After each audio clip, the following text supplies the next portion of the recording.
네, 기무사가 박근혜 정부 당시에 작성했던 촛불시위 계엄령 문건에 대한 특별수사단이 오늘부터 공식 수사에 착수합니다. 네, 어떤 목적으로 누가 작성에 개입했는지 또 해당 문건을 실제로 실행하려고 했는지 여부를 파헤치는 게 핵심입니다. 정태원 변호사와 함께 관련 이야기 자세히 나눠보도록 하겠습니다. 어서 오십시오. 어서 오세요. 안녕하십니까. 자, 오늘 그 특별수사단의 첫 수사 날인데요. 또 문 대통령이 오늘 오전에 기무사가 작성한 촛불계엄령 검토 문건 즉각 제출하라 이렇게 지시를 했습니다. 이 의미는 어쨌든 수사를 확실하게 하겠다, 뭐 이런 의지라고 봐야겠죠. 어떻게 좀 해야 될까요? 그렇습니다. 우선 이 문건 자체만 보면 두 가지 해석이 가능합니다. 예. 지금도 항상 주장이 나오고 있죠. 한 가지는 이건 단순히 실제로 계엄이 선포되거나 아니면 큰 소요 사태가 있을 경우에 대비해서 만든 것이다. 그래서 예. 이 문건에 보면 진보와 보수 양쪽의 동향을 전부 다 체크해 보겠다. 또 이렇게 돼 있고 이 문건 자체는 뭐 탄핵 기각의 경우에만 안 한다든지 인용의 경우에 안 한다 그런 얘기들이 없거든요. 따라서 예. 이거는 원래 군이 그 헌법과 개헌법 등 법령에 따라서 대통령이 어떠한 그 행위가 있을 때 거기에 대비하기 위한 것이다. 그런 주장이 있는 반면에 이 문건을 보면 군 병력의 동원이 구체적으로 되어 있다. 예를 들어 몇 사단이 어디로 가고 몇 사단이 어디로 가고 그런 내용이 들어있고 또 예를 들어 위수령의 경우에는 청와대로 진입하는 그런 시위대를 막는 것이 돼 있고 또 향후에 철저히 준비하겠다 이런 내용들이 되는 거 봐서 예. 이건 단순히 법령에 따른 준비가 아니라 실질적으로 무엇인가 군사반란되지 내란 목적을 가지고 일단 계획을 했던 것이 아닌가 그런 의심을 살 수밖에 없죠. 그래서 실제로 이제 문 대통령께서 그러면 국방부와 기무사, 육군본부, 그다음에 수방사, 특전사와 서로 주고받은 공문들을 모두 다 청와대로 가져와 봐라. 결국 그 전후 맥락을 살펴보면 이 문건이 그야말로 비상시에 대비한 문건인지 아니면 뭔가 다른 의도가 있었는지 더 밝힐 수 있지 않겠느냐. 아마 그런 지시로 보여서 그건 상당히 정확하게 핵심을 찌른 지시인 것으로 보입니다. 네, 아무래도 8월 10일까지 수사를 하게 되다 보니까 그리 길지 않은 시간이기 때문에 차근차근 해결해 나가야 하는데 그 첫 단추가 아무래도 조금 전에 언급해 주셨던 이 문건이 작성된 목적이 무엇인지를 밝히느냐 여기에 있을 그렇습니다. 것 같아 보입니다.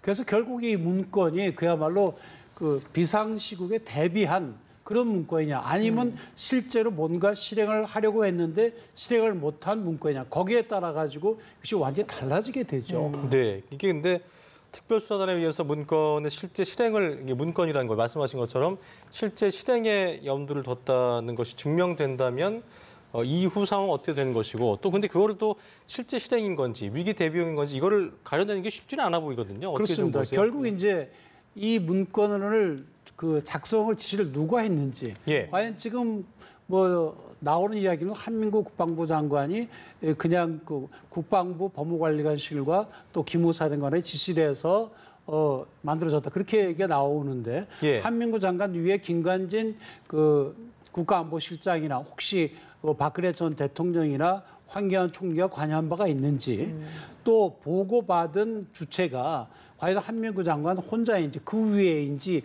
그런 것까지도 검토를 해보면 이 문건을 작성한 경위뿐만 아니라 그 목적이 좀 더 정확히 파악이 되지 않겠느냐 지금 그렇게 되고 있는 겁니다. 아까 여당 측에서는 이제 그 증명이 된다면 이게 뭐 내란 음모죄에 해당할 수도 있다는 주장을 하고 있는데요. 그건 어떻게 좀 봐야 그건 될까요? 법률상 조금 어렵지 않나 싶습니다. 어렵습니까? 왜 그런가 하면 내란 목적 이제 예비 음모 이렇게 되어 있는데 내란이라는 것은 이제 국토를 참전하거나 국헌을 문란할 목적으로 어떤 폭동을 일으킨 거거든요. 대표적인 것이 이제 12.12 사태. 그러니까 우리 전두환 전 대통령이 집권하기 바로 직전에 있었던 그때 이제 국무회의에서 비상계엄을 전국으로 선포했거든요. 그때 군인들이 대통령과 국무위원들 전부 무장한 병력이 지키고 있으면서 그렇게 했거든요. 그런 것이라든지 또 광주 시민의 그런 의견은 우리 국가 헌법을 지키기 위해서 일어난 것인데 그걸 무자비하게 진압한 것. 이것 자체가 국헌문란의 목적이 있다고 봤는데 지금 만약에 계엄을 선포한다면 그러면은 계엄 선포의 주체는 대통령 아닙니까? 예. 그럼 만약에 탄핵이 기각이 됐다고 한다면 박근혜 전 대통령이 그대로 대통령직을 유지하면서 계엄을 선포할 것인데 예. 그러면 적법한 계엄 선포가 있기 때문에 그것을 무슨 뭐 내란이라고 보기는 어렵고 또 이 탄핵이 인용될 경우에는 박근혜 전 대통령은 계엄을 선포할 자격이 없어지게 되죠. 그래 그런 경우에 만약에 황교안 대통령 권한 대행이 만약에 계엄을 선포한다면 그것도 적법한 계엄 선포가 되죠. 물론 그것이 타당하냐 또는 부당하냐는 건 차치하고라도. 근데 지금 이 문건에 나와 있는 것은 이 군대가 대통령이나 또 총리나 국방부 장관을 예전 전두환 대통령 때처럼 그런 지휘권을 막아버리고 자기들이 하겠다는 건 아니기 때문에 내란 목적 그 예비 음모나 어떤 반란죄로 처벌하기에는 법리상 조금 어려운 그런 점들이 있습니다. 알겠습니다. 뭐 지금 이런 누가 어느 선까지 보고됐느냐 그리고 목적이 무엇이었느냐 이런 것만 밝히는 것도 부족한데 지금 또 송영무 국방장관에게 보고가 됐고 뭐 이게 또 어느 정도까지 보고가 됐냐 이런 또 논란이 또 지금 많이 일고 있는 상황이거든요. 뭐 송 장관이 입장을 발표한 것에 따르면 정무적인 고려가 있었다라고 이야기를 하고 있는데 이런 입장 발표 좀 어떻게 보고 송 계십니까? 장관께서는 그러니까 이 사태가 혹시 불러올 수 있는 큰 파장을 인식을 못한 것이라고 봐야죠. 3월 16일 날 현 기무사령관으로부터 이런 문건이 있다는 보고를 받은 걸로 되어 있고요. 예. 또 4월 30일 날 청와대에서 임종석 실장과 민정수석이 있는 데서 이 기무사 개혁을 얘기하면서 이런 내용들이 있더라고 잠깐 흘러가는 얘기로 했다는 거거든요. 예. 그리고 이제 내버려 뒀다가 이제 지난 5일 날 그 이모 의원이 언론에 공개를 하니까 뒤늦게 뭐 외부의 법률 검토를 받았다고 얘기했는데 사실은 법률 검토 받았다는 것이 평창 올림픽에 가가지고 감사원장을 만나서 이 비상계엄을 검토한 문건이 있는데 이게 뭐 문제가 있습니까? 이렇게 지나가는 말처럼 물어봤다는 거 아니에요. 그러니까 제대로 된 법률 검토도 안 받은 거죠. 외부에도 안 받았고 내부도 안 받았고. 그러니까 본인이 이거에 대해서 깊이 생각을 안 한 것인데 거기에 대해서 문재인 대통령께서는 이제 책임을 추궁하는 셈이죠. 그래서 국방부 장관의 지시를 받지 않은 별도 독립된 수사단을 만들어 수사를 하라고 지시를 한 그 배경에는 그런 것이 있습니다. 어쨌든 관계기관의 수장이었었는데 4월 30일 청와대에서